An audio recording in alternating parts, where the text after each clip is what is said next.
I've been in a relationship with Kat, F26, for a little over 2 years. Extremely satisfied with the relationship, she is just what I didn't knew I needed. Small arguments here and there, but the kind that gets sorted with a talk or 2 hours after once we both cool down a bit.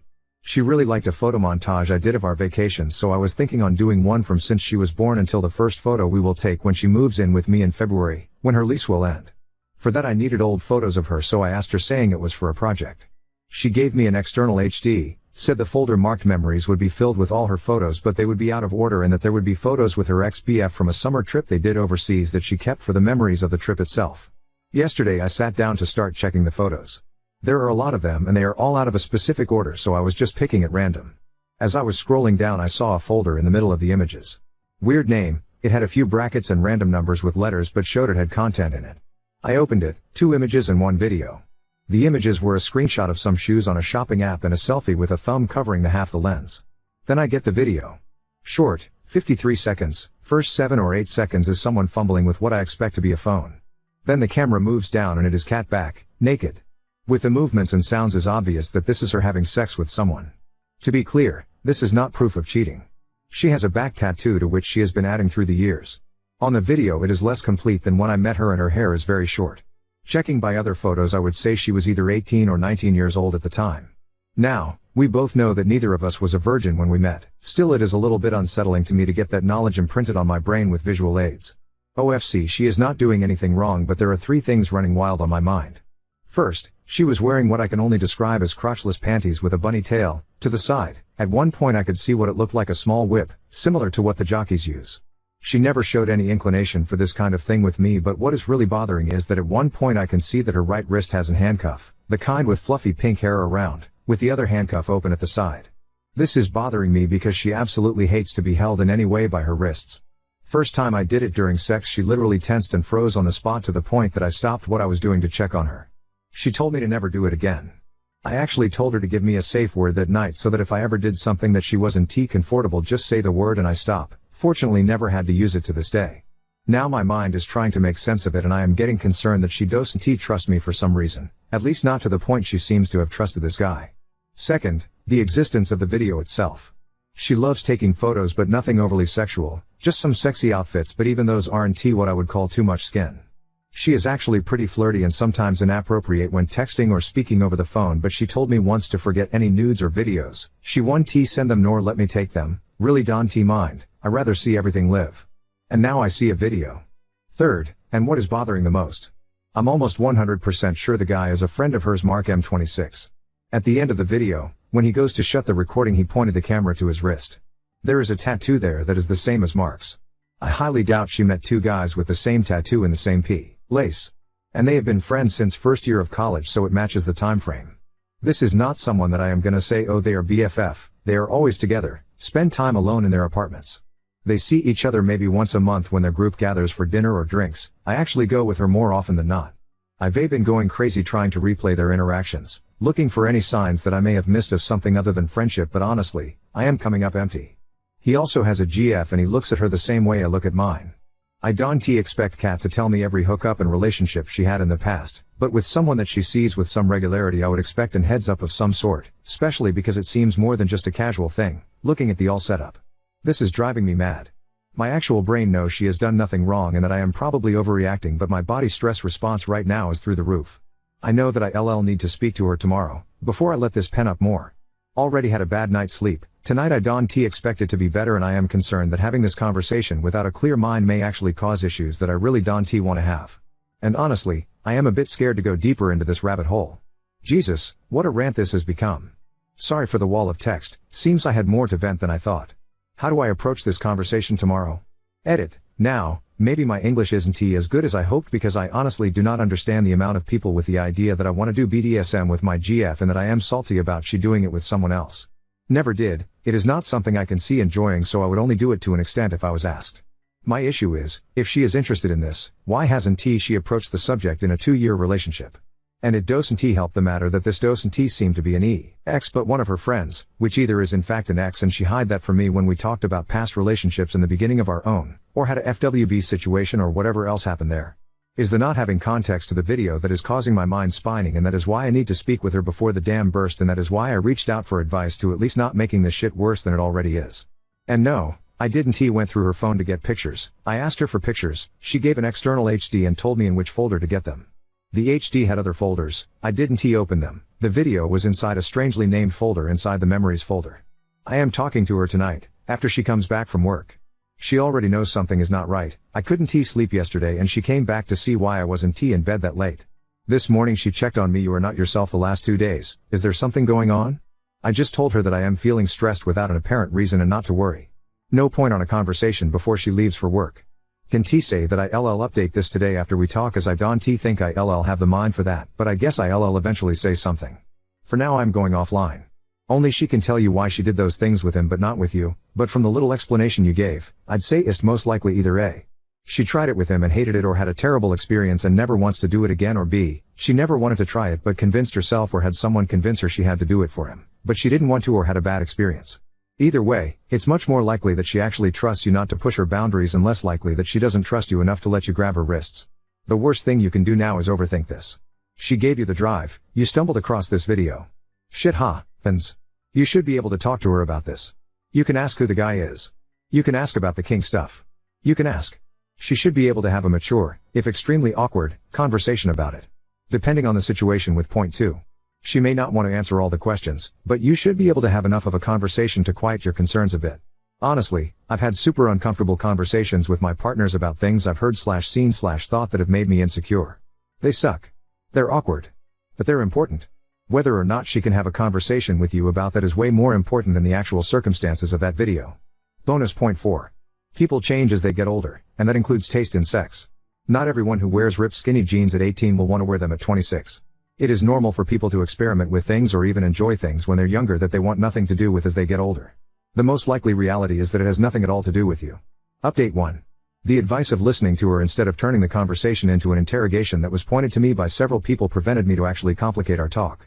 Not gonna pretend that it is all roses and sunshine. There is some trust that needs to be rebuilt, and I still need to process the image of the video.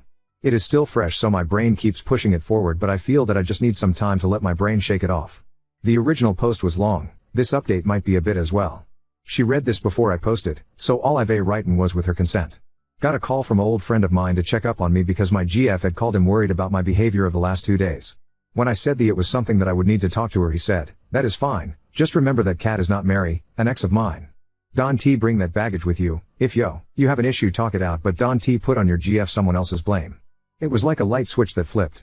I had been so freaked out that didn't even realize that a lot of what I was feeling was past trauma that was being brought up front and boosting my reactions. Basically afraid of going through something similar, again. When she got home she was already wanting to speak with me. I told her that if she wanted to take a shower I would make some tea and we would talk. I told her that I loved her. I wasn't accusing her of anything or mad at her. I was going through something and she was the only one I could speak that could help me move past it. That I needed her to be honest and not try to hide things from me. Once she agreed, I just asked, when you gave me the external for me to get those photos, were you aware that there is a video in there of you and someone that I think is Mark having sex? That is not possible, I deleted that years ago. That is what she said before breaking down in tears. She hugged me, I hugged back by instinct mostly. In between the sobbing and crying she begged me to not get mad and let her explain.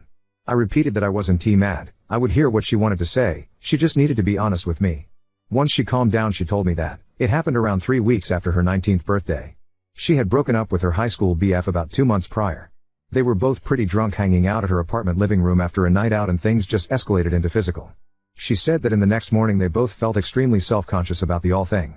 Mark was really freaked out that she might think he had taken advantage of her because she had a recent breakup. She was concerned that Mark had feelings for her because she only saw him as a friend.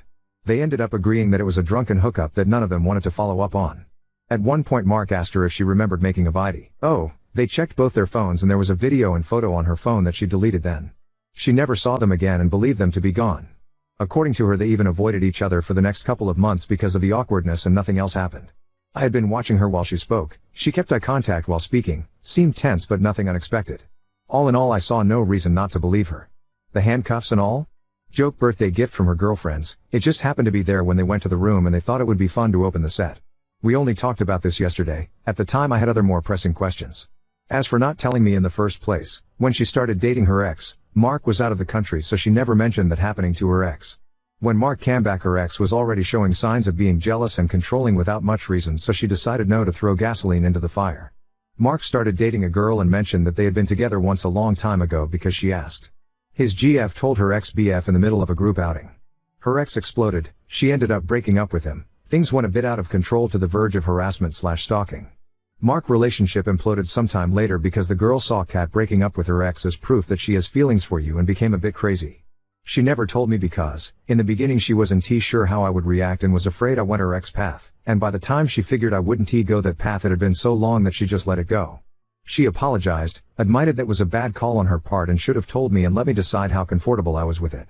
When she spoke about her ex being abusive, I gently asked if he was the reason for her issue with being held by the wrists. He wasn't. He was verbally and psychologically abusive but was never physical. It was someone else after she broke up with her ex, someone that belonged to her friends group. Apparently he had a secret crush on her, was drunk at a party, they were alone on a small balcony and she friend-zoned him when he proposed. He got close, she placed her hands on his chest to try and stop him and he held her by the wrists and pinned her against a wall. One of her friends saw it through the window and helped. The guy was cut off by the friends group and last time she knew he left to work somewhere else. Still she was aware that if they were alone it might have been a lot worse, and when I did it to her it was just a response to the memory. Also, this actually explains some behaviors of hers when we started dating. She looked like she needed time to make sure she was comfortable to be alone with me, now I know why. After this I was drained, well I guess anyone that actually read this far will be as well. I went silent for a good while just replaying everything. She came to me, held my hands and apologized again, said she couldn't make what I saw disappear but it was really in the past and she just needed me to tell her what else she could do to make things easier for me. Honestly at that point my brain was shot. Then she did something that caught me completely off guard. She called Mark on the phone, placed him on loudspeaker while motioning me to be quiet and asked him if he could speak or was close to his GF.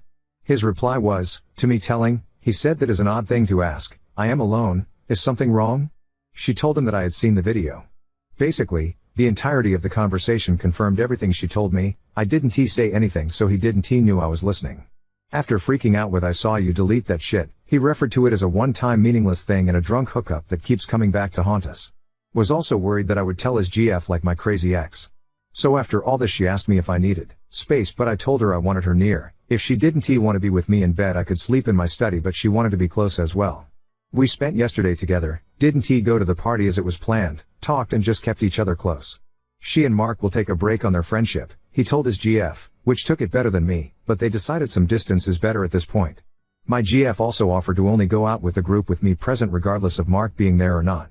Other than that I just asked her to give me some time and to not try initiate sex for now. I want to be completely clear-minded and release this stress that built up before that. Now on to second story. Discovered my mother chose my absar over me. For 12 years she stayed with him, leaving me to question my entire reality. I was removed from my mother's care by DCFS when I was 11 years old due to allegations of SA posed against my stepfather. He was convicted of those crimes, but took a plea deal which meant he'd be out by the time I was 13, and from what I can remember I don't even know that he served those 2 full years anyway. I was his primary victim. I don't remember how old I was when it started but the earliest he admitted to was when I was 8.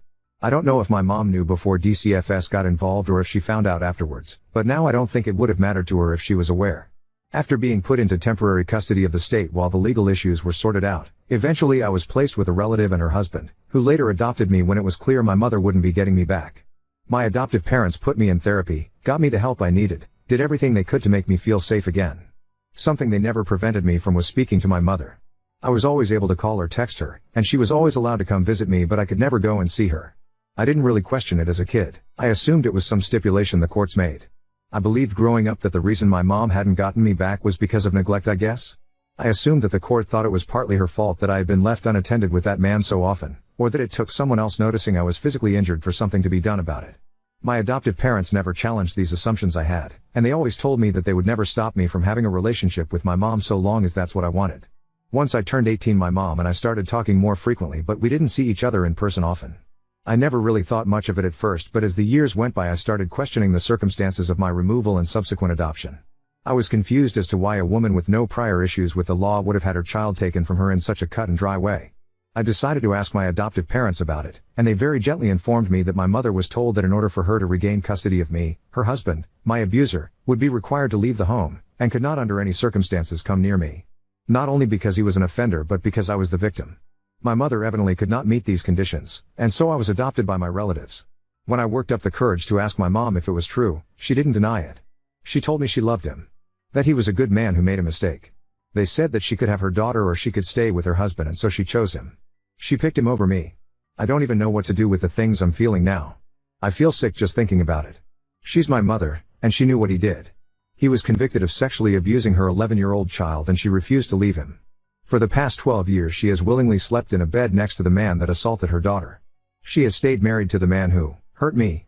My adoptive parents said they were advised by the therapist to let me figure it out in my own time, as my mother, despite picking that man over me, never made any move to have me near him again. She just wasn't willing to make him leave so that I could be with her. Evidently the therapist thought it would be more detrimental in the long run to keep me from communicating with my mother entirely. None of that makes me feel better. The past 2 days have felt like a nightmare. I don't understand how she could stay with him. I don't understand why she chose a monster over her child. I'm trying to understand why my adoptive parents didn't tell me, but to be honest I don't really understand their reasoning either. My mom has been texting me, but I haven't answered. I can't even think about her without feeling nauseous or so angry I want to cry, or both. My adoptive parents keep checking in on me, but I've only answered the phone for them because I don't want them to drive here out of concern. I really don't even know what to do anymore. Edit, I said this in a comment, but I thought I'd clarify here too. I'm not necessarily mad at my parents, I'm just overwhelmed with the reality of this situation. I don't know how I feel, but I know I need time to feel it. I am still in therapy, which is related to the abuse I experienced, so I do have a professional to rely on for guidance if I need it. And I don't think I'll ever be able to speak to my mother again. I can't get past this to forgive her or understand her reasoning, and I'm not sure I will ever want to try. Update 1. I had a therapy session earlier in the week, so I was able to bring this revelation up to my therapist, and we're going to work on ways to help me through processing this. That's obviously something that's going to take time, but I'm sure eventually I'll find a way to live with it, I guess. Right now I still don't know how to unpack any of the feelings I have about this. I do understand why my adoptive parents went about it the way they did. In the moment, being given that information was just a lot to comprehend/deal with, and I felt betrayed. Not necessarily by them, but I think I did put some of those feelings onto them. That wasn't really fair, and I did try to apologize, but they aren't upset with me for it, and they felt I didn't have anything to be sorry for. They know firsthand how difficult this is for me, and they told me they were already expecting the reaction I had. My adoptive mom said that if she had been in my shoes, she would have been upset too, even if that feeling wasn't entirely directed at the right people. I did speak to them about how I felt, and I asked if they could tell me a little more about why they decided to handle it the way they did. They said that when they got custody of me and saw all the ways the trauma from my earlier childhood manifested, they wanted to do everything to make sure I would be able to grow up as cared for and well adjusted as possible. When the therapist encouraged them not to tell me the truth or challenge my belief that I'd been removed from my mom because of neglect, they followed that advice. The doctors and my parents thought it best for me to realize/understand my mother's choice on my own. They said that I had already been failed by so many adults in my life that were supposed to protect me, and that they didn't want to add to that list. My adoptive dad also mentioned wanting me to be able to enjoy at least part of my childhood without something like that revelation hanging over my head. Which, looking back at all of it, I really appreciate. I don't remember much of my childhood up until I was put into my adoptive parents' custody, and what I can remember isn't great, but the childhood they gave me made up for that in spades. I know the choices my adoptive parents made for me were made with my best interest in mind. I love them, and I know everything they did was out of love for me too. I feel like people misinterpreted what I was saying in my last post about my feelings towards them, so I just wanted to clarify that part of it. Regarding my mother, I essentially told her that I wasn't interested in speaking again given everything I know now. I don't know how she took it because I've since blocked her number. My parents have agreed to reiterate that message for me if she contacts them, but I don't think she will. I'm never reaching out to her again. I can't do it. I think part of me is always going to be wondering why she did the things she did, but based on all the answers she's given to my questions so far, I'm not sure her honesty would be very helpful to me in the long run.